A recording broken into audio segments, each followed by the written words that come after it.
आज के वीडियो में हम लोग पढ़ेंगे block diagram of SMPS. SMPS क्या होता है कि एक ऐसा डिवाइस होता है जो स्विचिंग एक्शन के द्वारा इलेक्ट्रिकल पावर सप्लाई करता है।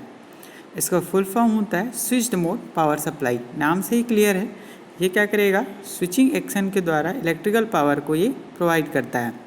अब रिक्वायरमेंट क्या होती है, नीड्स ऑफ एसएमपीएस, है ना, कि बेसिकली जो आपका लीनियर पावर सप्लाई सर्किट होता है, जैसे हम लोगों ने देखा है, तो उसमें क्या होता है, जैसे हम लोग करंट रेटिंग बढ़ाते हैं तो उसका एक्चुअल जो वेट है वो बढ़ जाता है।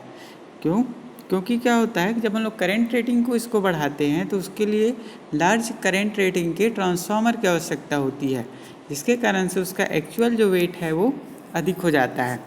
ठीक है, तो फर्स्टली आपको देखना है कि नीड्स ऑफ एसएमपीएस क्या है, इसकी रिक्वायरमेंट क्यों पड़ी, है ना। तो जो लीनियर पावर सप्लाई सर्किट होता है उसमें करंट रेटिंग बढ़ाने से उसका जो साइज है वो क्या हो जाता है, हाई हो जाता है, भारी हो जाता है। जबकि एसएमपीएस बहुत लार्ज करंट को अलाउ करता है बिना किसी एक्सेस वेट के तथा स्पेस के। ठीक है, इसका एक्चुअल जो वेट है वो भी कम होता है तथा स्पेस भी ये कम लेता है। इसका सेकंड केस है, क्योंकि एसएमपीएस जो है हाई फ्रीक्वेंसी पे वर्क करता है। ये जो आपका एसएमपीएस है इसका फ्रीक्वेंसी बहुत हाई होता है, इसलिए ये लीनियर जो पावर सप्लाई जो होता है अपना, उसके तुलना में इसका जो ट्रांसफार्मर का जो साइज है वो कम होता है। ट्रांसफार्मर तो इसमें भी लगा होता है बट इसका जो एक्चुअल साइज रहता है वो कम होता है। ठीक है, क्योंकि ये हाई फ्रीक्वेंसी पे वर्क करता है। इसके कारण से ये क्या होता है, इसका ओवरऑल जो साइज है वो हल्का हो जाता है और ये कम स्पेस घेरता है। अब इसको देखते हैं हम लोग कंपोनेंट्स ऑफ एसएमपीएस। ये बेसिकली जो एसएमपीएस है उसमें कौन कौन से कंपोनेंट लगे होते हैं। तो सबसे पहले इसमें जो होता है इनपुट रेक्टिफायर या फिल्टर। ठीक है, इनपुट रेक्टिफायर या फिल्टर आपका क्या होता है कि साधारण जो रेक्टिफायर हम लोग यूज़ करते हैं वही चीज़ होता है, उसमें फिल्टर लगा होता है। ठीक है, दूसरे इसमें जो डिवाइस यूज़ होता है वो है चॉपर। तो चॉपर का आप लोगों को कॉन्सेप्ट पता है, ये क्या करता है, fixed DC two variable DC, है ना। बाई स्विचिंग एक्शन के द्वारा ही ये फिक्स्ड डीसी को वेरिएबल डीसी में कन्वर्ट करता है। उसके बाद एक ट्रांसफार्मर लगा होता है, ये स्टेप डाउन ट्रांसफार्मर होता है। ये चॉपर से प्राप्त आउटपुट को ये स्टेप डाउन करता है। उसके बाद है output rectifier and filter. Finally जो अपने को आउटपुट जो प्राप्त होगा उसको फिल्टर करने के लिए अपने को इसका रिक्वायरमेंट होती है। उसके बाद है इसमें फीडबैक सर्किट। तो ये जो फीडबैक सर्किट है इसका रिक्वायरमेंट किस लिए होता है, क्योंकि जैसे कई बार क्या होता है कि वोल्टेज में या फिर लोड में चेंजेस के कारण से अपना जो आउटपुट है वो कम या ज़्यादा होने लगता है, तो उसको कांस्टेंट मेंटेन करने के लिए फीडबैक सर्किट की आवश्यकता पड़ती है। ठीक है, तो अब हम लोग इसके एक्चुअल वर्किंग में ध्यान देते हैं। तो ये इसका एक्चुअल सर्किट डायग्राम है। ठीक है, तो इसके सर्किट डायग्राम में आप लोग देखेंगे तो सबसे पहले इसमें लगा होता है रेक्टिफायर एंड फिल्टर। अब ये रेक्टिफायर क्या करेगा, जो इनपुट एसी है, ठीक है, हाई वोल्टेज लो फ्रिक्वेंसी होता है, मतलब जो आपका इनपुट सप्लाई है जो 50 हर्ट्ज फ्रिक्वेंसी पे वर्क करता है वही इनपुट सप्लाई यहाँ पे आएगा। ठीक है, रेक्टिफायर और फिल्टर की सहायता से उसको हम लोग हाई वोल्टेज डीसी में कन्वर्ट करते हैं। ठीक है, ये आपको ध्यान रखना है, ये हाई वोल्टेज लो फ्रिक्वेंसी होता है, मतलब जो नॉर्मल पावर सप्लाई है वही सप्लाई ही होता है बट उसका जो वोल्टेज रहेगा वो हाई रहेगा। उसको रेक्टिफायर और फिल्टर की सहायता से हाई वोल्टेज डीसी में इसको कन्वर्ट करेंगे। ठीक है, अब ये जो डीसी है इसको हम लोग कहाँ से गुजारते हैं, चॉपर की सहायता से। ठीक है, तो चॉपर बेसिकली क्या होता है, चॉपर जो होता है एक high speed on off device होता है, सेमीकंडक्टर डिवाइस होता है। तो ये क्या करेगा, ये जो आपका फिक्स्ड डीसी है, जो हाई वोल्टेज डीसी है, इसको ये पल्सेटिंग डीसी में कन्वर्ट करता है। मतलब एक्चुअल इसका अगर वेव फॉर्म देखेंगे तो ये जस्ट लाइक ऐसा स्क्वायर वेव की तरह होता है ना। मतलब चॉपर का जो आउटपुट होता है वो इस तरीके से, है ना, तो जस्ट लाइक ऐसा स्क्वायर वेव होता है। क्योंकि हम लोग डायरेक्ट डीसी सप्लाई है उसको ट्रांसफार्मर में नहीं भेज सकते, क्योंकि ट्रांसफार्मर उस केस में जल जाएगा। तो ये जो चॉपर है उसको जो स्क्वायर वेव है उसमें कन्वर्ट करेगा, या फिर आप बोल सकते हैं इसको पल्सेटिंग डीसी में कन्वर्ट करता है। अब ये जो चॉपर से प्राप्त जो आउटपुट है वो कहाँ जाएगा, स्टेप डाउन ट्रांसफार्मर में। क्योंकि हम लोग हाई वोल्टेज यूज़ कर रहे थे तो उस केस में वोल्टेज बहुत ज़्यादा होता है जिसका हम लोग यूज़ नहीं कर सकते, तो इसलिए इसको क्या करेंगे, स्टेप डाउन ट्रांसफार्मर की सहायता से वोल्टेज को कम कर दिया जाता है। फिर इसके बाद ये स्टेप डाउन ट्रांसफार्मर से होते हुए ये वापस कहाँ जाएगा, रेक्टिफायर्स एंड फिल्टर में, जो कि अपने को इसमें आउटपुट जो चाहिए होता है वो प्योर डीसी सप्लाई चाहिए रहता है।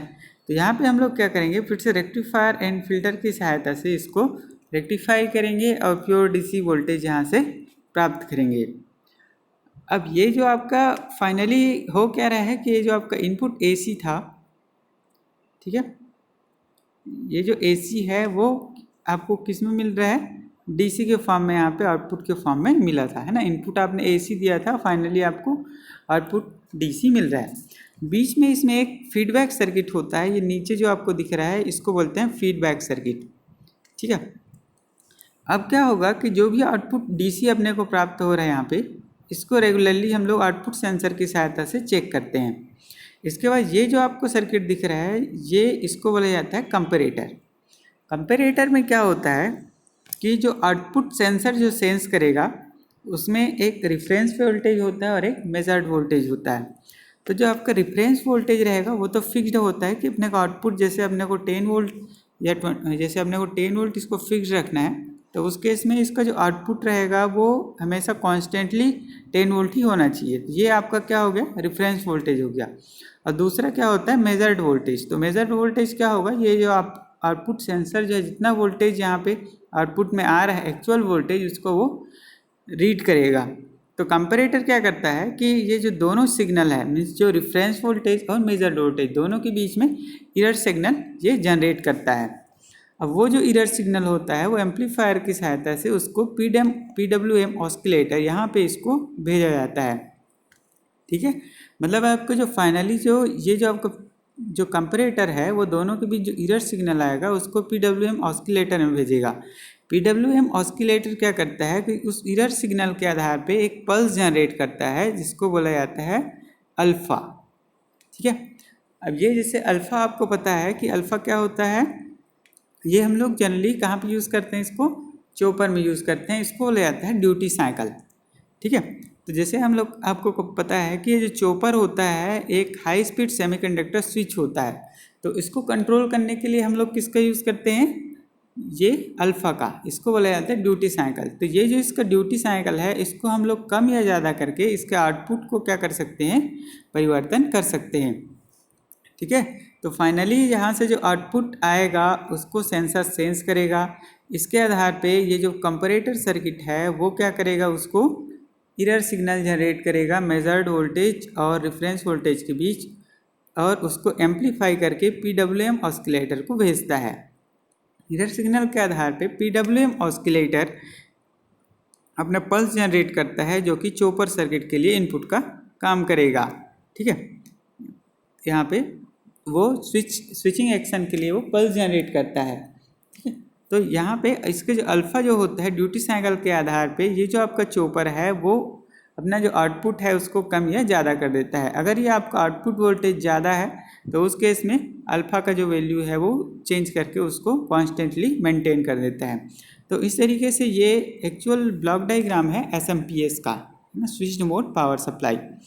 तो ये बेसिकली कहाँ पे यूज़ होता है कि जैसे स्पेस में, जो स्पेस रिसर्च में हम लोग यूज़ करते हैं, या फिर जो हेलीकॉप्टर में या हवाई जहाज़ में जब इसको एक्चुअल में यूज़ किया जाता है, यहाँ पे इसको क्योंकि कम जगह में इसको इंस्टॉल किया जा सकता है और साथ ही साथ इसका जो वेट होता है वो कम होता है, इसलिए ये नॉर्मल लीनियर पावर सप्लाई की तुलना में ये बहुत ज़्यादा इफ़ेक्टिव होता है तथा लो स्पेस में इसका यूटिलाइजेशन किया जा सकता है, ठीक है। तो इसको ध्यान रखिए। नेक्स्ट वीडियो हम लोग फिर से मिलेंगे, तब तक के लिए धन्यवाद।